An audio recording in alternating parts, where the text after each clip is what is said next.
Hey guys, I'm back. I'm filming out of the right place and I'm finally recovering from my splice experience. And I wanted to make a composer video today, having had the experience of working with so many amazing composers over the last couple weeks and just talking to them and getting really inspired. I felt like this was a good way to start off the second half of the year of videos. And I wanted to talk about slap tongue today because I love it. It's probably my second favorite contemporary technique. My first is obviously singing and playing, but slap tongue is something I am a little obsessed with. And I've already made the performer video where I talk about like how to do it, how to practice it, and everything like that. If you're interested in that, please go check that one out. I'll link it in the cards in the description. But we're going to talk, as with all the composer videos, more about the difficulties of the technique and what you need to keep in mind when you're writing for it.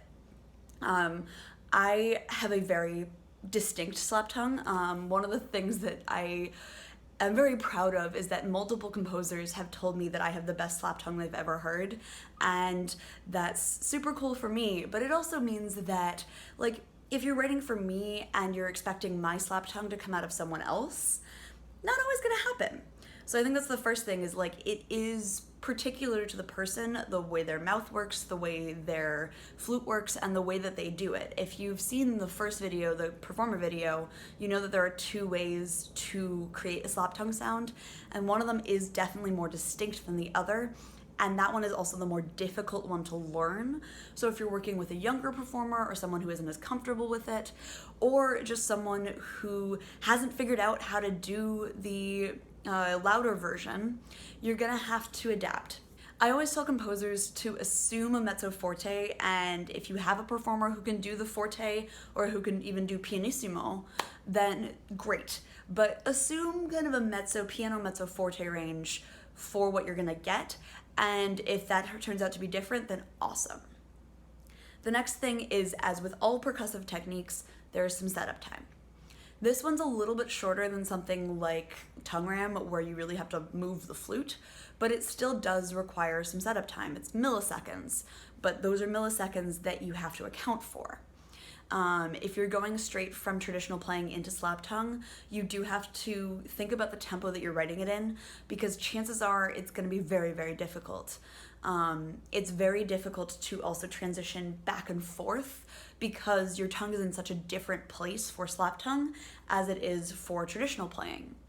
And if you do have to do it very quickly, you're gonna have to do the between the teeth slap tongue, which isn't as loud. So there's all these different factors that you're gonna deal with. So you really do have to think about the tempo that you're writing it in and the effect you want it to have. If you want those really loud ones and you want them to be as forceful as they can be, then you do have to give time between each one for setup. That's also true with repeated slap tongue. You can do one or two in a row. At that tempo, I could do as many as I want, but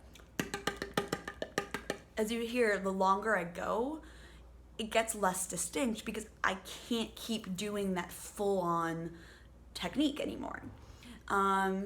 So if you want repeated slap tongues, you really do have to account for the tempo. That again is very personal and very difficult to figure out without talking to a flutist, but definitely err on the side of conservatism with that, and if someone can do it faster, then awesome. But if you want people to be able to play it, you do have to account for that. The other thing is, like with all the percussive techniques, it really only has an octave of range. And that's something that I see composers fall into a trap all the time, of writing slap tongues in the middle range and again in the upper range. I think if you've seen any of my videos about percussive techniques for composers, I've said this like 9 times, but because of the physics of the flute, unless you're using the upper octave, like the 3rd octave fingerings or the lower octave fingerings, you will always get the lower octave. It's just the way the flute works, and I can even demonstrate it for you. So,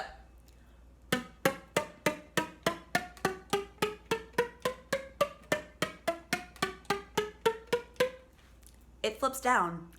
I'm actually fingering a regular scale.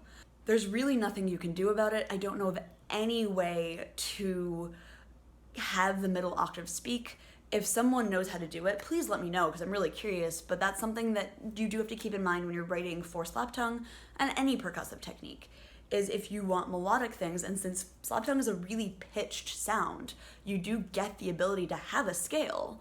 You do have to keep in mind that that scale isn't going to be continuous. It's going to be an octave in a third, essentially, because of the way the flute works. It's just physics, unfortunately.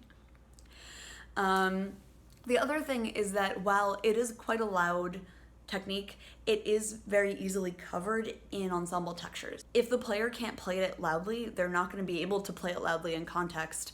And even mine, which are quite loud, get covered in textures.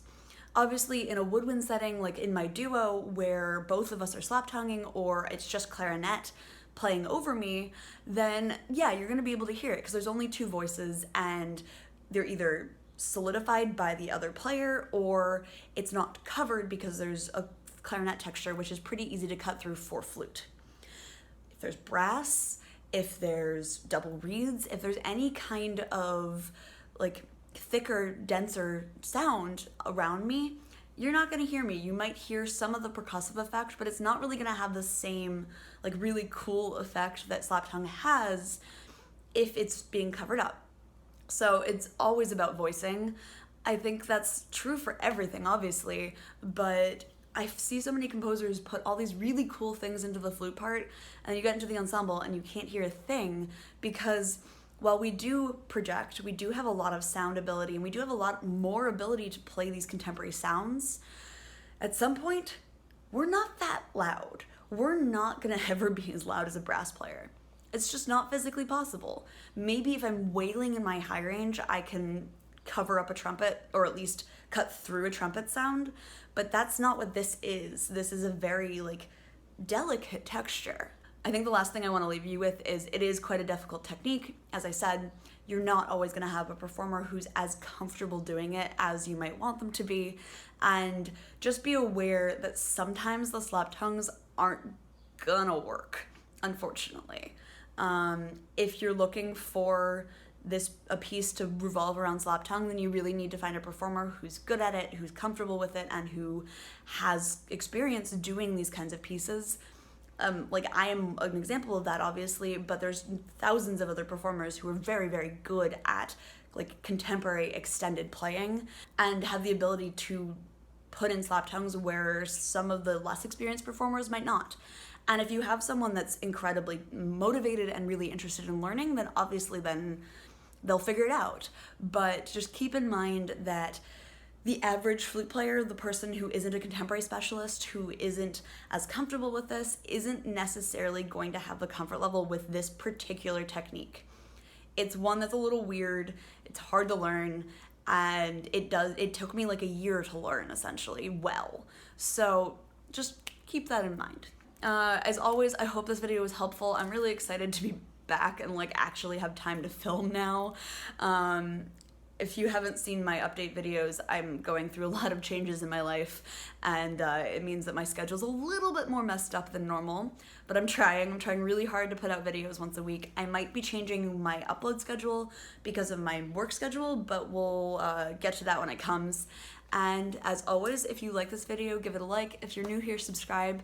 If you want to support me more, check out my Patreon, and I will see you guys next week.